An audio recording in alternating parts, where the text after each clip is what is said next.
This is Chapter 11, Discussion Number 2, The United Kingdom Reforms. The Victorian Age refers to time in British history, and really because Britain was so prevalent throughout the entire world with its empire, it refers to this time period of the mid 1800s all the way up until 1900, where Queen Victoria ruled Great Britain. In fact, she is still the longest ever serving royal monarch of the British Empire. She reigned for 63 years. So Queen Victoria, as far as an explanation or some type of qualification of the time period, it's a pretty good way to describe it. Queen Victoria was all about reform for fairness for those of people who had earned their wages with hard work, and wasn't playing favorites with those who had privilege. We see that when the House of Lords was essentially threatened by the House of Commons, and the fact that this was the time period where they're saying, okay, those of you of privilege, you don't get to keep your privilege. The House of Lords was stopping a lot of the different reforms that were coming through during this industrial period, and the elections that we talked about in the previous discussion. And so the House of Commons said, fine, if you keep on saying no, we're going to appoint people to be lords that agree with us until the point that we'll have a majority. And the House of Lords goes, okay, we'll keep our position, but the House of Commons, you can start making your own decisions and we won't get in your way. It's really important to think about this because up until this point, the legislature of Great Britain was a two-house system, just like the United States was, and that the House of Lords was supposed to protect the people of the landed class, the wealthy, and those of the productivity, and the House of Commons was supposed to represent the everyday worker and the people, the productivity people. And now, with the House of Lords just throwing their hands up and surrendering, the House of Commons pretty much gets to do whatever it wants. And the House of Lords becomes a position of stature, pomp, and circumstance, but really has no role in the progress of British government.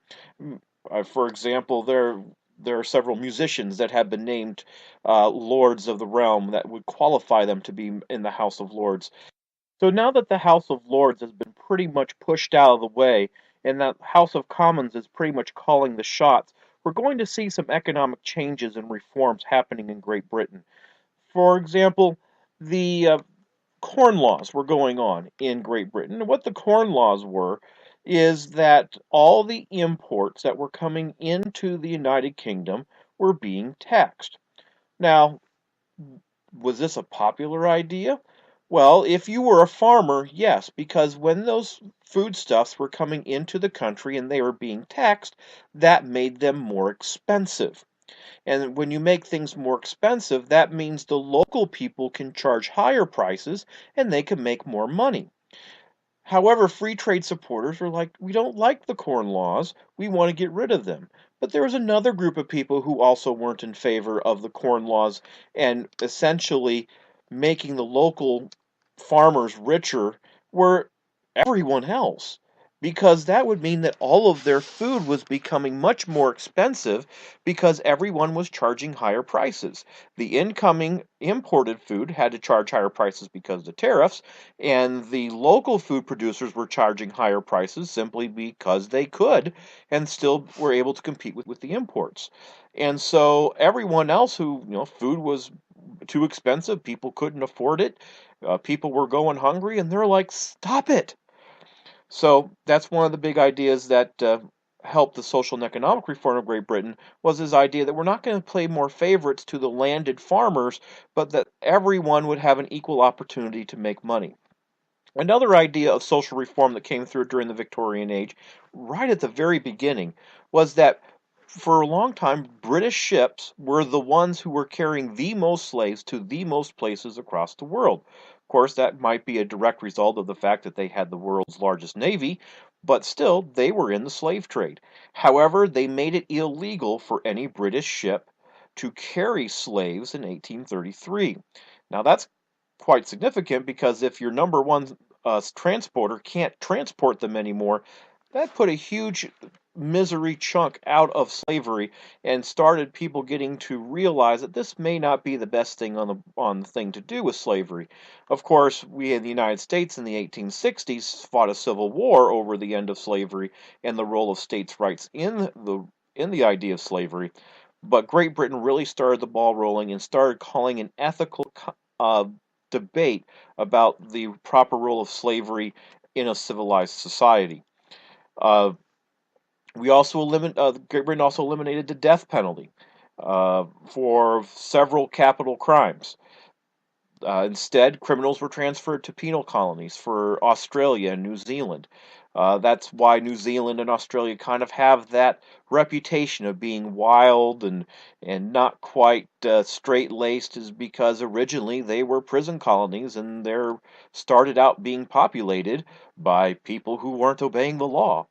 Workers demanded safer and better working conditions. We heard about that back in chapter 7 and 9 when we were talking about the different conditions in the mines and in the early factories. And socialist leaders were going around saying, we've got the better way. If the people ran these, we wouldn't have all these horrible problems. But people were really worried about the communists, and they were worried about the communists taking away their personal property and private property and using it to their own ends instead of what they had worked hard to earn themselves. And so the British government granted a lot of those demands in order to placate the people who were angry about the current situations. For example, allowing them to form unions so that the workers of a particular company or for a particular industry could work together in order to meet with owners and come up with ways in order to make the things safer, more productive, and more profitable for both sides, and that type of idea. Also, the idea of Victorian reform in 1918, women were allowed to vote, and their addition to the electorate created a lot of different ideas within the British government. And we're going to take a little sidestep here into Ireland because Ireland belonged to Britain. Uh, they're going to become independent in 1921 after World War One, but Ireland was run by English landowners. Now, that didn't mean that the British people actually moved to Ireland and worked the land themselves. They essentially owned it, and then they forced the Irish to A, live there, B, pay them rent, and C, it was also required that everyone had to tithe to the Church of England in the form of taxes. Now, if you were a member of the Church of England, you're like, okay, I'm supporting my own church, but remember that Ireland is almost entirely Catholic, and they didn't like the idea that they had to support the church that they did not agree with. And so, this idea of being forced to support the Church of England and what the English absentee landowners were doing as charging high rents and that type of thing, Irish nationalism began to coalesce around the idea we ought to be our own government. We ought to participate in our own government. We ought to be able to take care of ourselves. And through a large efforts of Daniel O'Connell and Charles Stewart Parnell, they were able to essentially make life miserable enough for the English to say, fine, take care of yourself, you get to be your own country, and Ireland becomes its own country, like I said, somewhat after World War One. Now, and want to make sure that you understand and you hear this, is that the entire island of Ireland did not become independent at that time. There are 6 counties in the northern part of the Irish island that England kept for itself. The United Kingdom kept Northern Ireland and said this will remain part of our kingdom. There were a lot of members of the Church of England there, a much higher concentration of British subjects that wanted to stay there. However, it became a point of terrorism, and the Northern Irish who wanted to continue and go with the Catholic Ireland and stay with them, they're pretty much recognized to be the first terrorists, as they did many different random acts of violence, trying to get the British to say, "Fine, we give up, go away," and so much and so forth. Now, they never won that conflict. It waited until the 1990s before both sides decided to become civil, and no longer try to kill each other. And that was negotiated by uh, the Irish and the British, Catholics and Protestants, in the 1990s. This concludes discussion number 2, the United Kingdom reforms, as part of Chapter 11, Growth of Western Democracies.